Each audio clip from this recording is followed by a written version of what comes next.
Claudia Brown Coulter from Brownie Culture. I am a divorce mediator and I help you create a customized divorce so that you can uncouple consciously and respectfully. Today, I wanted to talk to you about ways you can save on your divorce. Sometimes people want to divorce, but they don't know where to begin because they know, oh my gosh, this is going to be so expensive. It can be. Your wedding was expensive too. Remember that? So let's talk about some ways where you can save money.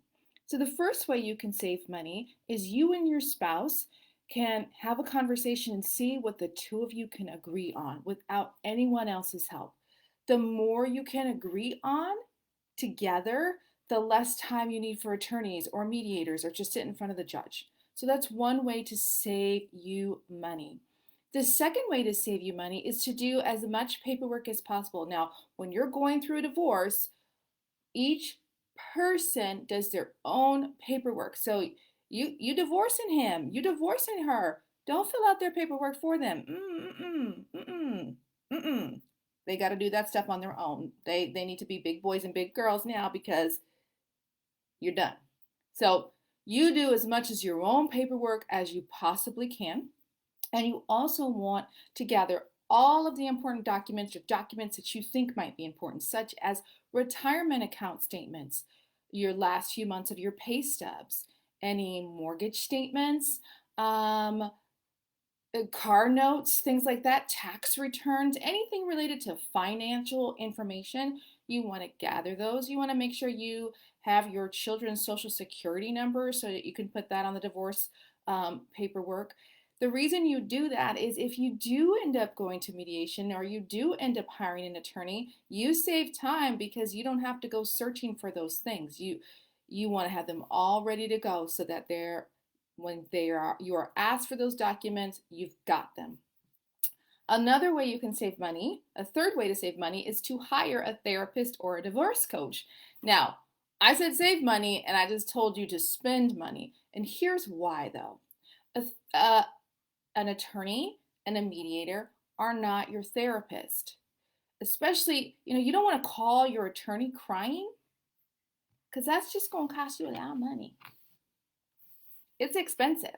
You want to go and sit in therapy and cry and rage and yell. You don't want to do that with your attorney because time is money. And you just waste your mediation hours if you're there with the mediator and you're just going over stuff and talking through stuff while the other party's waiting for their chance to talk. That's not going to create goodwill for the other party, and that's just going to run the clock out. So you don't want to do that. A divorce coach is not quite a therapist, but it is someone who can help you get your mind in the game so you're ready for divorce, help you process those emotions in a different type of way, and really help you to think about the negotiations that are coming up. Another way, and a big way to help you save money, is to go ahead and skip getting an attorney on retainer and go straight to mediation. You and your spouse can go to mediation without an attorney. The reason why it's cheaper is you each pay for an attorney. Party A's got an attorney, Party B's got an attorney. And Party A's got to pay attorney A's bills, and Party B's got to pay attorney B. I can't even talk. Y'all got to pay each other's bills. They got to pay separate bills. When you go to mediation, if you don't have attorneys, it doesn't matter. You could have attorneys and go to mediation or not have attorneys and go to mediation. But when you go to mediation to meet with a private mediator like me or someone else you might choose, you just pay one person's bill. So you both have to agree to hire a particular mediator. And then whatever the fees are, however that's set up, when that's all done, whether the mediation sessions are done and things like that, no matter the mediator's hourly rate, you cut that in half. So if your attorney charges $300 an hour and his or her attorney charges $300 an hour, you're both paying $300 an hour for your separate attorneys. But if the mediator charges $300 an hour, you're paying $150 an hour and the other person's paying $150 an hour. Are you following me? You just cut that bill in half. So right there, you're saving money because you're splitting a bill. It really will save you a lot of money. The last thing, it's a really good idea. So I just said skip putting an attorney on retainer. I did say that. Now, I want you to think about hiring an attorney as a consulting attorney. So, what a consulting attorney will do is once the mediation is over, they will look at your settlement agreement and help you figure out if it's in your best interest or not. And if you're not completely happy with it, you can come back to mediation. So, it's a far cheaper way. You get an advocate in the attorney, but they're not on retainer. So your bill's not going to be as high. And it's a way I would advise that you would choose a step to do to protect your interest, because I cannot advocate for you.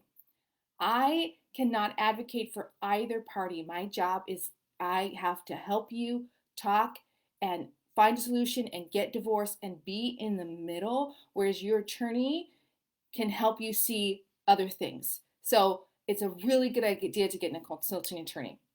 And the last way to save money is to pick your battles. This is not the time to get nitpicky. Okay, you got an expensive piece of art in your house? Oh, yeah. Okay, you get nitpicky about that. Don't fight over the Keurig, okay? It's really not worth it. That's gonna cost you could go buy like 3 more of those. So don't fight over those small, little, insignificant things. And that's where your therapist or your divorce coach will help you put things in perspective. So before I go, I wanted you to ask you a question. And if you could let me know your answers, and it'll help someone else out too. So for the people who have already watching this and who have already been divorced, um, how did you save money on your divorce? Or what are some ways you wish you would have saved money in your divorce? So if you can let me know that, that'd be great. And then the other people who are reading those, they'll learn something from you too.